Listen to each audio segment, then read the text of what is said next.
ని ఫోకస్ చేద్దాం. దావోస్ లో మరో కీలక ఒప్పందం చేసుకుంది తెలంగాణ ప్రభుత్వం. హైదరాబాద్ లో కొత్త టెక్ సెంటర్ ఏర్పాటుకు హెచ్సిఎల్ తో ఎంఓయూ చేసుకుంది.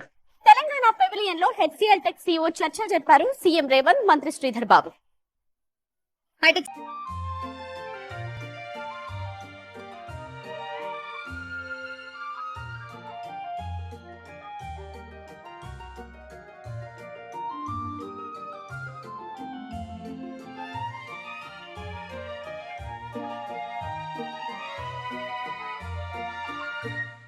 సిటీలో 3.20 లక్షల చదరపు అడుగుల విస్తీర్ణంలో క్యాంపస్ ఏర్పాటు చేయబోతోంది. టెక్ సెంటర్ లో లైఫ్ సైన్సెస్, ఫైనాన్షియల్ సర్వీసెస్ సేవలకు ప్రాధాన్యం ఇవ్వడంతో పాటుగా అత్యాధునిక cloud, artificial intelligence, digital transformation solutions అందించబోతోంది హెచ్సిఎల్.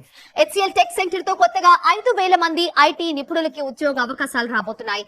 కొత్త టెక్ సెంటర్ ఏర్పాటుతో హైదరాబాద్ లో 5కు చేరబోతున్నాయి హెచ్సిఎల్ కేంద్రాలు. తెలంగాణలో హెచ్సిఎల్ సేవల విస్తరణను స్వాగతించారు సీఎం రేవంత్ రెడ్డి. వచ్చే నెలలో కొత్త సెంటర్ ని ప్రారంభించాలని కోరారు.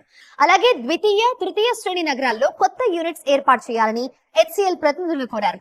హైదరాబాద్ తో పాటుగా ఇతర ప్రాంతాల్లో ఏర్పాటు చేసే ఐటీ సెంటర్స్ కి ప్రభుత్వ సహకారం ఉంటుంది అన్నారు మంత్రి శ్రీధర్ బాబు. టెక్ సెంటర్ ను ప్రపంచ స్థాయి సదుపాయాలతో అత్యంత ఆధునికంగా ఏర్పాటు చేయబోతున్నట్లుగా చెప్పారు హెచ్సిఎల్ సిఇఓ విజయ్ కుమార్.